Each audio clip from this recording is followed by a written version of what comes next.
So, a few days ago, I made a community post asking for you guys to send me your most disgusting, depraved, and disgraceful Forsaken hot takes. And today, I'm going to read some of them and give my own response. But I'm warning you though, if your take is bad enough, I will laugh. I'll also try to be as concise as I can when I'm responding to these, but if I care enough about one in particular, then I'll give a more detailed response.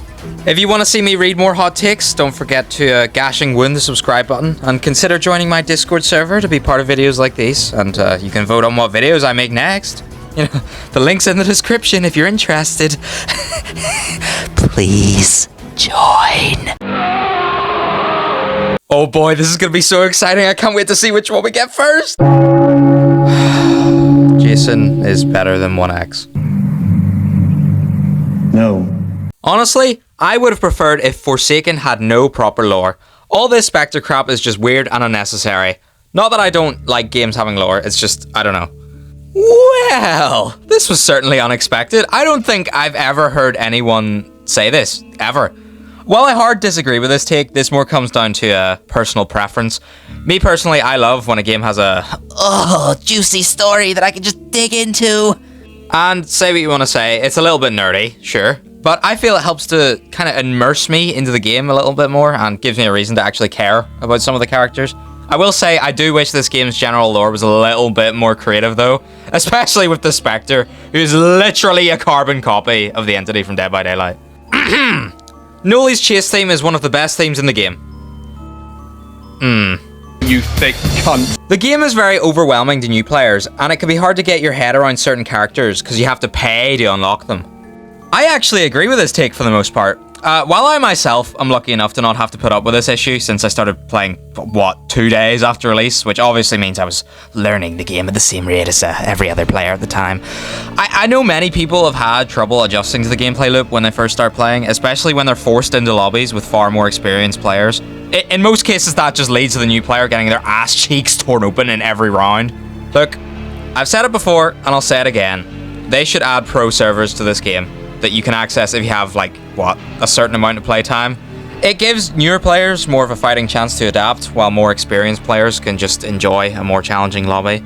Although I don't really agree with you saying that it's hard to get your head around certain characters. The entire point is that you'll learn what each character does over time. You can actually learn pretty quickly if you're paying attention while you play. It's not like they throw you in the deep end.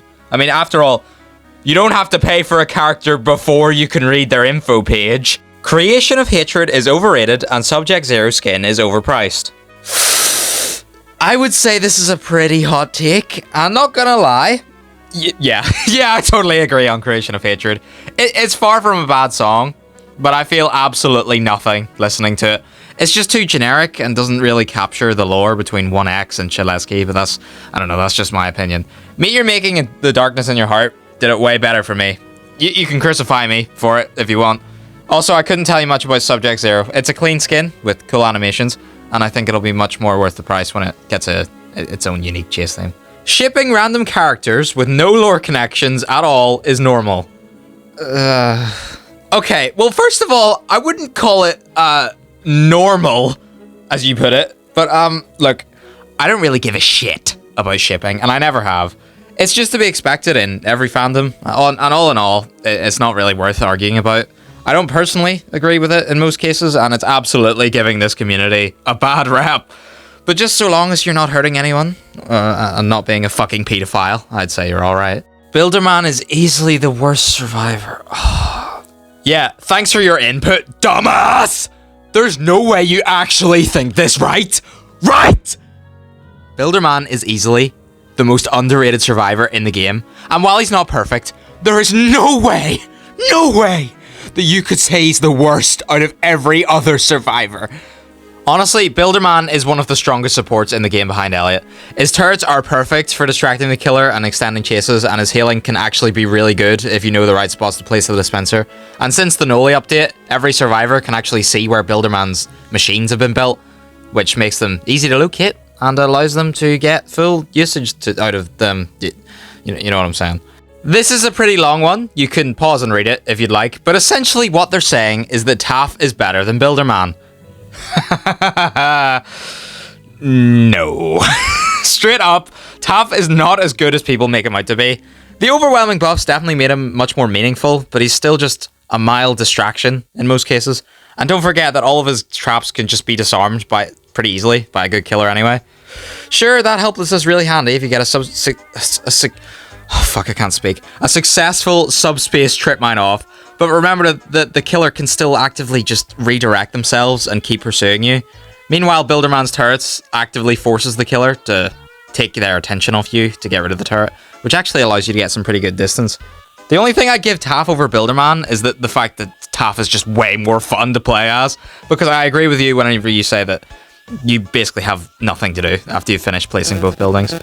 Anyway, I still find this take pretty interesting, and I'd love to go a bit deeper into it at some point, but I'm trying to get through as many of these takes as possible. This kind of stuff would be good for a Survivor ranking video, wouldn't it? So let me know in the comments if you'd like to see that. God, how long? How long have I been fucking talking? John Doe's old passive is terrible because most people suck at Shaletsky and Guest. Go fuck yourself. You're gonna sit there and tell me that no Guest or Shadletsky has ever stunned you while playing as the big Johnny Doe? And even if that was true, how on earth does that make an unstoppable suck? That passive would legitimately let you completely negate the only way the survivors can fight back. It was literally the best passive in the game, and it's still pretty good today. And you know what? It might be coming back. This isn't even a hot take. It just has to be rage bait. It just has to be. I think Forsaken needs to do a massive purge on music composers and skins. The game lost its horror vibe and its music identity, and it's sort of turning into Fortnite with these dumbass skins. I completely agree, but I don't think it'll ever happen, at least not anytime soon. Many have said for months that Forsaken has lost its music identity, and they're right. They're completely right. I wish the game focused more on actually being somewhat scary, rather than making every single chase theme, like, upbeat and fun. MTF, guys, music was actually perfect, and it pisses me off every day that we'll never get those bangers back. Why'd you have to be such a dickhead? Also, yeah, the Diva Deo skin is absolute ass. The Diva skins aren't good. I hate them and their chase theme. I'm not joking, I want to switch servers every time I see one, just so my eyes and ears don't bleed. And I especially hate when they do a music tier list and the Diva skins are at the top. Like, bro, are you good? Are we listening to the same song? I don't understand the hype. I actually saw a few comments talking about this, and I don't entirely understand the hype either, but I also don't understand the hate for this collab. And by the way, this is unbiased because my friends can vouch, I have never liked Miku or Vocaloids, but I do personally like the design of both skins, and while I'm not the biggest fan of Diva's chase theme itself, I actually really like the Last Man Standing song called Burnout.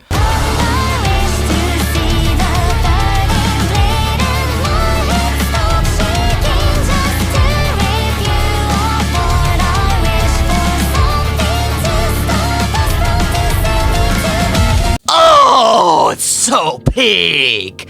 Of course, as with most skins that have a special Last Man Standing, unfortunately, you're gonna get people who team to get it. And yeah, it's really annoying, but it's unavoidable. Other than that, I have no real issue with this collab. Yorik's resting place is the worst Survivor map. No, it fucking isn't, bro. No, it isn't. It's definitely not the best or anything because of how open it is, but it's absolutely bloody huge. And there are plenty of looping opportunities, and you can reach a ton of elevated points like the mansion or any of the bridges, which makes it extremely annoying for a killer like 1X, who's basically like redundant on this map. The Tempest is arguably the worst map for survivors, in my opinion. Not Yorik's though, not Yorik's. Now, this next one is by Sharky Leo, another pretty tough YouTuber. I sent them the community post and they sent back a hot take from their Discord server. I did ask for them to copy and paste it into the comments for the sake of organization, but then the bloody idiot forgot to do it. So here we are. Jesus Christ. Okay, hang on. I got this. I genuinely think 2 times rework was one of the worst updates Forsaken has had. No, 2 times should not have been kept as boring as they were. But there's a reason why 2 times is the most used Sentinel by professional players. They're the perfect example of an unhealthy S tier in game. With enough practice, they can do everything better than the other Sentinels with their tech. I play 2 times myself occasionally because I enjoy their character, but I can't help but feel incredibly cheap using them. Backstabbing while the killer isn't even facing away is insanely overpowered. It's not about just dodge it, bro. It shouldn't have been there in the first place. Sure, they're easy to counter if you're familiar with their attack, which 90% of Forsaken players aren't. But playing against more than two times just feels extremely unfun as a killer due to their completely unreactable on-demand stun that not only heals them, but also gives them a second life. Plus the fact that whenever you're in a chase, you're guaranteed to be facing away from at least one two-time.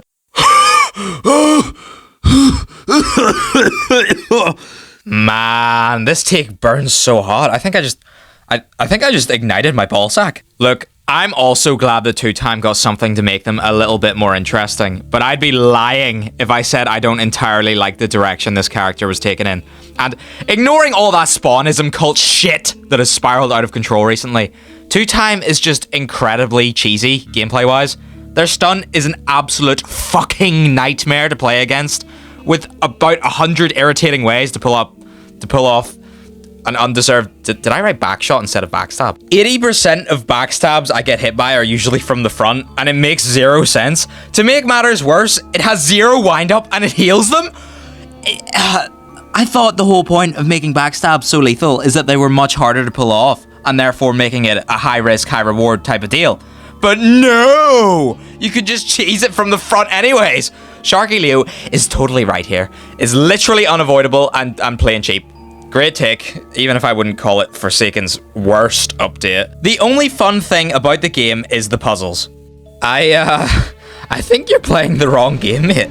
If the only part of an asymmetrical chase game you like is doing generator puzzles, then maybe you'd be better off, I don't know, playing one of those free offline mobile games. Forsaken is a boring gameplay loop as every killer and survivor sticks to one strat until nerfed. The community is that worse for 80% of them being maximum rebirth gunners. So what I'm trying to say is that Forsaken just sucks in general. Also, any term that Forsaken has used, such as digital footprint, and a kid goes like, OMG, John Doe, fucking annoys me. Top 5 worst games. Okay. First of all, you gotta tell me what a maximum rebirth gunner is. Like, what? Secondly, if you get unironically pissed off by saying like, oh, it's the guy from Forsaken, then I feel really bad for you, because you must be a massive rage bait victim. I didn't think people still fell for that in the big 2025. Although, I'll admit that Forsaken's gameplay loop does get a little bit tedious over time, but it should hopefully improve with the release of more killers and survivors, which will add much more variety to the loop. And I know we'll also get some new game modes in the future, I think. So that'll spice things up a little. Guest is the worst survivor in the game, Noob is worse than 007, and Noli is the worst killer. Wow. For each take I read, I felt like a burning sensation in my heart. Although I don't think that had anything to do with the comment. I think I'm just having a heart attack. No, but jokes aside, Guest is definitely a point of debate that's divided the community for a while now. I think I'm going to dedicate a whole video to settling the debate with him. But for now, I'll say that he's just far from being the worst survivor in the game. No chance. However, I completely disagree with you saying Noob is worse than 007 though. From a survivalist standpoint, Noob is infinitely better, and I don't think it's even close. You know what? I'm going to kill you in real life if you say that again. Calling Noli the worst killer is also devious work. Like, damn! I'd say that's a reasonably hot take, right? While I still think Noli has a lot of flaws and still isn't that fun to play as, I still wouldn't say he's the worst out of the 5. But you can fight me on it. The football skin for John Doe is his best skin. Shut your fucking cake hole, bitch! Guest is the best Sentinel because he has great synergy with his entire team, can stall incredibly long by delaying his block, and has a great stun. No, he's not, bro! No, he's not! Sure, delay his block all you want, but most killers already have a counter for that. I mean, gas mains when corrupt nature, gas mains when entanglement, gas mains when Nova, the list goes on. Underground War is the best map in the game.